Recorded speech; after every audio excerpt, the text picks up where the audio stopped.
Hello and welcome to the live demonstration of the Safety Needs Assessment Tool by Players Health. I'm joined today by Tyrre Burks, the CEO and founder of Players Health. And before we get into that live demonstration, I want to provide you with a quick overview of the umbrella of which all this exists. My name is Tyler Heffernan. I'm the Senior Manager of Communications of U.S. Club Soccer. U.S. Club Soccer launched its Players First initiative in August 2015, and it was founded on 5 pillars: club development, coaching development, player development, parent engagement and education, and player health and safety.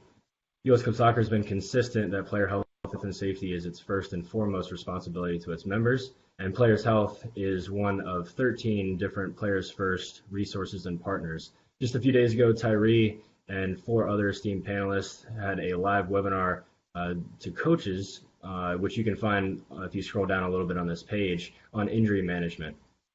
And today, Tyrre is going to be showing us an exciting new tool, the Safety Needs Assessment Tool that they just unleashed. So Tyrre, before I turn it over to him, Tyrre played professional football in the German Football League and the Canadian Football League, but his injuries cut his career short, and ultimately they'll led him to create Players Health. Welcome, Tyrre. Hey, Tyler, how you doing? Appreciate you guys giving me the opportunity to share. Thanks, everyone, for tuning in. Thank you, thank you. So let me just get into a quick background question. How did this all come about? When and why? I guess why would Players Health want to invest in a tool like this?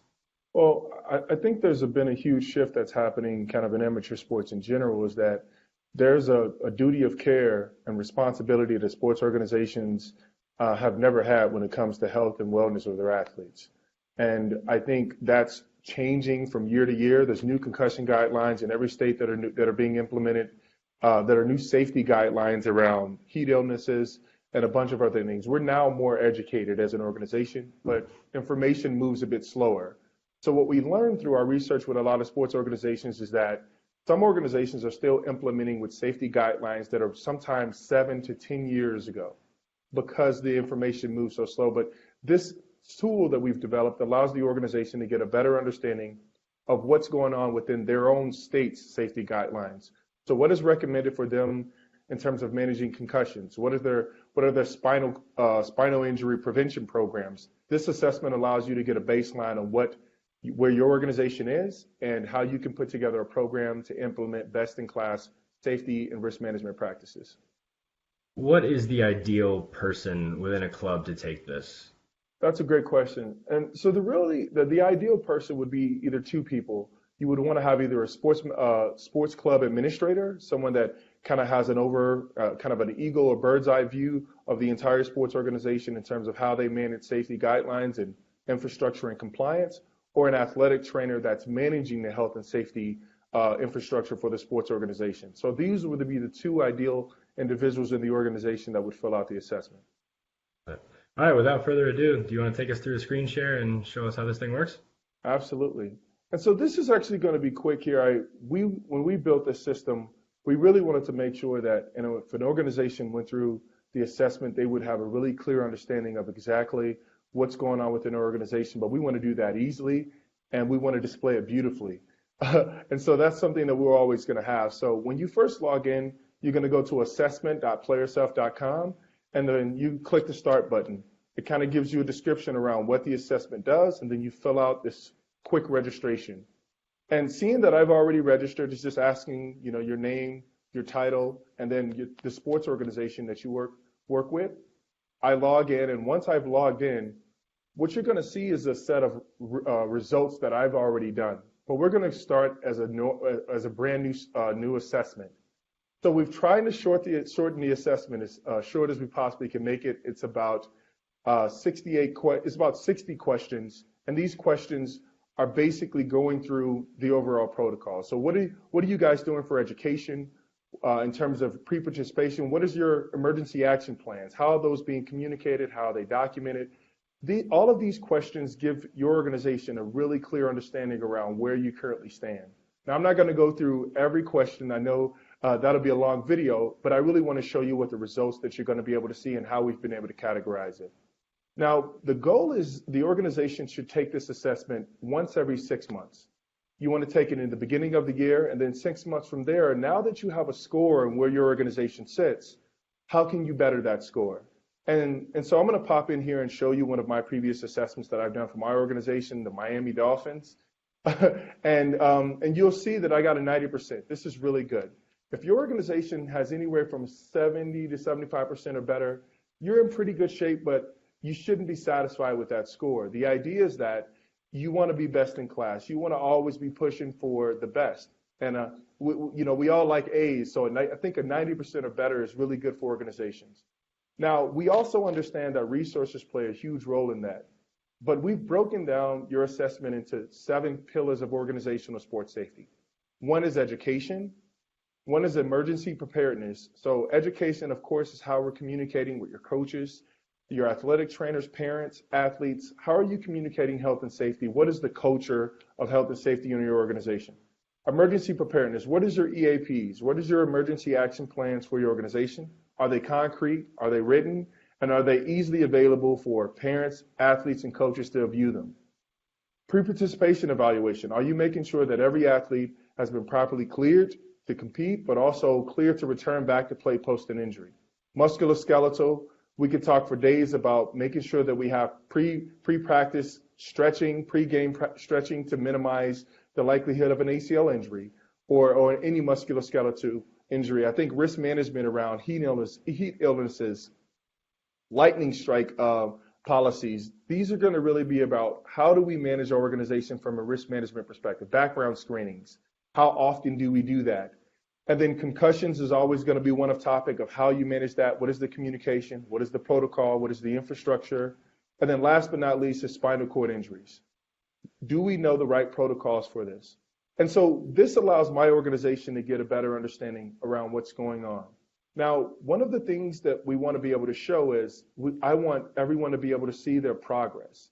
So the assessment allows me to be able to see that I've maybe wavered up and down that 90 to 95% tile here, but I want to know that for emergency preparedness, maybe I started at a 95, went to 100, but because we didn't implement that protocol, or maybe we didn't follow up on the same protocol we did the year before, it dropped a little bit. This just allows our organization to get a better understanding on where we can improve. We're all athletes. We all love numbers. We all like stats. This allows us to be able to better perform. And what I believe is the stat that matters most, which is the health and wellness. How do we minimize that? And I think last but not least, I just want to just really share on how we can help facilitate you guys getting best in class. I think one of the things that we like to do at Players Health is that this assessment is really giving you a clear understanding around legal risk, health and safety policies, and then there's a ton of technology solutions that could help manage this infrastructure. This assessment is just the beginning. It's free to do the assessment, and then in order for you to get kind of a broken down programming, there's a fee. But what is really important is that all the organizations that we work with here at US Club Soccer should definitely take the assessment, just getting a baseline on where you're at, and then working with us to get a program on how you can be best in class allows you to create a culture around health and wellness, but also allows you to develop trust and with your parents, but also with your athletes. I think this makes sports safer and builds a better ecosystem on how we can be better. Any questions on what I've shared there, though? I think one comes to mind for me, and I think you sort of hinted at it with the progress report. So how often would you recommend someone taking and retaking this? That's a great question. I think the progress is really important because at a minimum, it should be every 6 months. I think the idea is that when the organization first gets their score, we all want to have 100% in the beginning, but that's impossible. Knowing that our organization is at this point and that these are the steps we need to get to be, say, 90 to 95%, that's going to take some time. And the only way we're going to know that we're getting better is if we do that subsequently over the course of, say, 1 or 2 years. So the idea is that every 6 months, you should take an assessment, but don't just take the assessment and get the score. Take the assessment, you have a score, get the programming, and then once you have the programming, you can now work to focus on implementing those programs. And I think when it comes to getting results Everyone wants to understand, are you going to shoot me the program? So to upgrade my results, it's quick. I upgrade them. The system's going to automatically pop me in and show me that it was successful. And now I can see exactly how and what I answered that communicated to me how I got that score. So this is why it's important that you take the assessment every 6 months, but it's really about execution. Now that you have the score, we now know what we need to do to get better and how we can improve this score to make sure that our sports organization keeps this top of mind. Great. So anybody that's seeing this now, maybe a little late to the party, didn't realize that there was this Players Health U.S. Club Soccer Players First relationship. Can you just give a quick overview on what Players Health is? And I know that anyone that received our email communication yesterday, not only about the safety needs assessment, but there was an exciting piece about a major reduction in the cost of the platform. Absolutely. And so when Players Health is the overall risk management platform. Now, of course, most people think about risk management as injuries, but think about everything. So we're helping your organization get a better understanding of how you're implementing these guidelines. And that's really where it's important. So our technology is implemented to track all of your injuries. If you have an incident, did you properly document it? Was that athlete properly transitioned on the field? And do you have the medical clearance from the doctor that showed that that concussion was managed properly? That is what our system does. We manage that process for you. We help limit your liability, and we help your organization better communicate with parents around how injuries and incidents happen. They will happen. We know they will happen. But as an organization, how can we minimize the likelihood of a miscommunication happen or mismanagement happening? And then our platform is really just about facilitating that with coaches and parents. Great. Well, I think that will do it then. I really appreciate you joining us. And obviously, U.S. Club Soccer is hugely supportive of this, as player health and safety is our first and foremost responsibility. But thanks again, Tyrre. And for anyone looking for more player health and safety information, you can find that on our website, usclubsoccer.org. Again, you're encouraged to check out the archived live video, a few posts below this on our Facebook page of the live webinar that Tyrre and 4 other panelists did on injury management. Thanks again, Tyrre, and we'll talk to you soon. Thank you, guys. You guys have a good one.